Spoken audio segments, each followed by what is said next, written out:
I got a question for y'all. Oh, I'm sorry. Big Boss, K-Po, through the door, hit it top the box. Real quick question. I got 2 videos coming your way. Well, either coming your way or I already dropped them. So, be on the lookout. Errol Spence, is he a Hall of Famer today? I want y'all to answer in the comment section. This is not for me to debate with you. This is for you to put your own perception in the comment section, right? Right? This is for you to basically say yeah or no. Me, I'm going to say yeah. I feel like he's a Hall of Famer right now. I feel like because of his run at 147, I don't feel like no other welterweight would be able to do that. To fight. I don't feel like no other welterweight would have fought the fights that Errol Spence has fought. I believe if Terence Crawford, if his shoes on the other foot, Terence Crawford wouldn't have fought a Danny Garcia coming off a layoff, I'm talking about coming off a layoff. Now, he probably would have fought Danny, if he was, fighting regularly. I think, yeah, he'll fight Danny, but I don't think he would have did what Errol did as far as coming off a layoff. I think he would have fought a tune-up and then probably look to make that fight happen. You know what I'm saying? But just Errol Spence's run at 147, the Kell Brooks, the, Sean Porters, the Ugas, and he also was about to fight Pacquiao, but he had the eye injury. And, him fight Terence Crawford. I mean, Errol Spence has almost fought everybody at this weight. He's, the only person I think he hasn't fought at 147 is Keith Thurman. In which that was a fight that he was begging for. He was getting out of character trying to get that fight. Like showing up to Keith Thurman press conferences. Well, I won't say press conference, but interviews, like they'll be in the same building. Hey, what's up, bro? Yeah, when we fighting? You know what I mean? Like he was doing things like that to basically try to egg. He was talking to Al, I want that fight. But Keith Thurman wouldn't take it. Keith Thurman like, not today. Nope. So when it comes down to his run at 147, Errol Spence has done, a great deal for himself, at the division. Some people would say, oh, no, Terence Crawford's a Hall of Famer because he's a 2-time undisputed. Terence Crawford is in the Hall of Fame. But his run at 147 is weak. I'm not saying he weak, but it's weak. He ain't really fought no names. You know what I mean? His only top fight was Errol Spence. And I know that the Bud Buddy's going to get mad, but that's just reality. That's facts. I'm sorry. I understand that pisses you off because you like, man, he fought Sean Porter too. He fought a Sean Porter who was Podcast Porter, right? He fought that Sean Porter, right? He fought a Sean Porter that was, not active. And then was also coming off of a poor performance against a guy he should have stopped. My perception. Also, Kell Brook. They're like, oh, he beat Kell Brook. He did fight Kell Brook. But he fought a watered down, washed up Kell Brook, who was also coming off a poor performance, fighting at 154 against a stripper. You know what I mean? Like, all Terence Crawford wins got asterisks by him. Even this win against Errol Spence, some people are putting asterisks by it. Not me. I give him 100% credit. I think, hey. But there are some people that's like, no, I can't give him credit for that win. That's their perception. Ain't mine, but that's their perception. For me personally, I think that, Terence, he didn't really take any risks.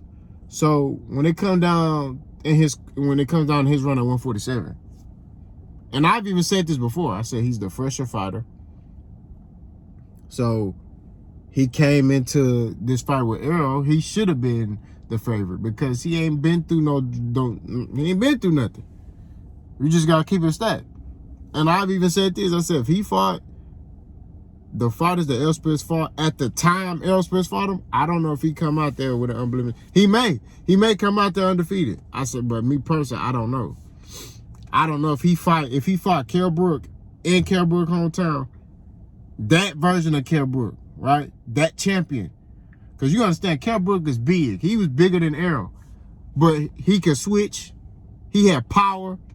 He was very skillful. Kell Brook is very skillful. That motherfucker, God forgive me. That boy is dangerous. That Kell Brook, when Errol was fun to fight him, I don't know about that. I ain't gonna lie.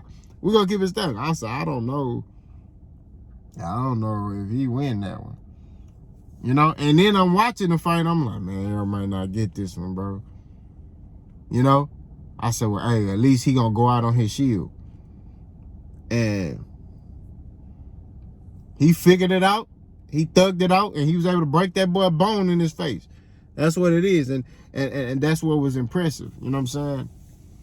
He beat that version, and then it was up from there. He fought Lamar Peterson. You know, he was able to beat guys. You know, like Chris Algieri. A lot of people try to talk down on Chris Algieri. Oh, Chris Algieri was a 140 pounder. Well, he fought at 147. Right? He had never been stopped. He been knocked down, but he never been stopped in his career. Nobody, not even the great Manny Pacquiao was able to stop him. Errol Spence stopped that man. You know what I'm saying? Broke that man down, stopped him. So, it's like, but like I keep telling, a lot of people sit here and they say certain things, and you know, but they don't realize you know, how great that man is. You know what I mean? Some people feel like, you know, I got a homeboy that said, man, Errol Spence is at his prime now. He feel like Errol Spence been through too much trauma, you know, in his I'm trying to figure out what this boy doing. This boy doing all this driving around in circles. Errol Spence been through too much trauma in his career. You know, he's he's out his prime. He's had too much wear and tear on his body, so they feel like it's over for him. You know, they feel like he should retire. That's what some people feel like. I don't feel like he's done. I don't feel like he needs to retire. I think what he needs is he needs time off, and he needs to prepare better. You know what I mean? And truthfully, in this boxing game, everybody ain't on the same level playing field as you are. You may be doing something 100% out the mud, and they may be doing it 80% out the mud and using something else. You know what I mean? This boxing game is a dirty game. You know what I mean? So I just think, man, at the end of the day, spade to spade, my opinion, Errol Spence, his run at 147 alone puts him in the Hall of Fame. He will be remembered as and revered as that guy, you know, who stayed at one weight class for 10 years and was able to put in work. You know, some people say he may have stayed at the weight class too long. It's possible, but you know, when you want to be the best, you willing to stay where you at, to take risks, to get to certain, you know, his goal was to become undisputed. That's his goal. You know what I mean? And he was willing to risk it all. My bad, y'all. He was willing to risk it all, and he came up short. I mean, for him to get himself in this position lets you know how great he is. You know what I mean? Terrence Crawford, to me, he didn't really take any risks, in my opinion. That's just me. I'm not condemning anybody who has a different viewpoint on what I'm saying. All I'm saying is he didn't take any risk, in my opinion, to get to this point at 147 pounds. He kind of did what he needs to do to keep that belt and, you know, to get this fight with Errol. And then once he got that fight, you know, it's like the best got to fight the best, you know. So hopefully Terrence Crawford keep that going, because he seems like he only wants to fight the best. He's been talking like, oh, I want to fight this fight, I want to fight that fight, I want to do this. So it appears that that's what he want to do. We shall see. He got to fight Errol again. After he fight Errol, what his energy going to be like? Is he going to holler at Boots? You know what I mean? Because, you know, the Bud Brothers sit there and tell you, oh, Boots had the opportunity to fight Terrence Crawford, and you know he didn't fight him. That's cap. Terrence Crawford finagled around Boots.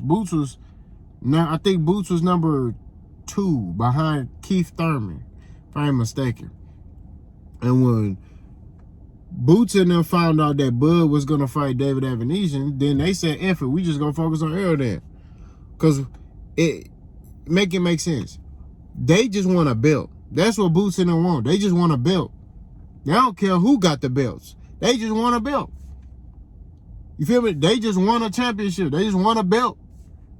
They don't care if a toddler got it. They just want a belt. Right? So they looking at that. They like, man, I just want a belt. I don't care about that. You know, I want that belt. That's what I want. So when you look at the totality of circumstances, you look at, you know, why would he avoid a fight with Terrence Crawford and say, I'll go fight Errol, who was arguably one of the most dangerous 147-pounders of our era? You gonna fight a dude, you gonna want to fight a dude, break a bone in people's face, but then look at Terrence and be like, I don't want to fight him. This nigga Errol breaking bone in people's face. Now, he didn't break bone in Bud's face, but he still breaking bone in people's face. So he's gonna be like, gosh darn it, I'm not gonna fight Terrence Crawford. I'm gonna go fight Errol. No. Bud Crawford did what he did strategically, and then came out and said, oh, we called y'all. No, you didn't. And then even then, when y'all try to say, oh, they offered them a contract and they turned it down, they said they lowered the showtime. That time that happened, Terrence Crawford was assigned to Black Prime. Black Prime offered Boots a contract, right? They offered Boots a contract because they're trying to get him away from Showtime. Also, they were trying to stay in business, right? You got an up-and-coming fighter like Boots, and this was exciting. Hey, if we able to get him on our platform, that keeps us in business. So, hey, Boots, come sign with us, and we can then go talk to Terrence Crawford, and you can get that fight. We can get your title fight. That's what happened. It wasn't, oh, Terrence Crawford or Bo McIntyre reached out. No. Black Prime hit up Bozy and said, hey, sign with us and we can get you the Terrence Crawford fight. And he said, no. Like, I could just, we lower the showtime. And also, you don't even have Terrence Crawford signed to you. And y'all know how Terrence Crawford is. Terrence Crawford beat to his own drum. He don't. So let's just say this: they sign with Black Prime, and then try to go get a fight with Terrence Crawford. Terrence Crawford tell him no. So now he signed to Black Prime to get a Terrence Crawford fight, and he don't get the fight. So now what? These are the things that I'm talking about. These are the things that I highlight that people are not willing to discuss. You feel me? So, like I said before, Errol Spence run at 147 is killer. But my question to y'all is he a Hall of Fame fighter because of his run? Y'all let me know what y'all think. Boss, go.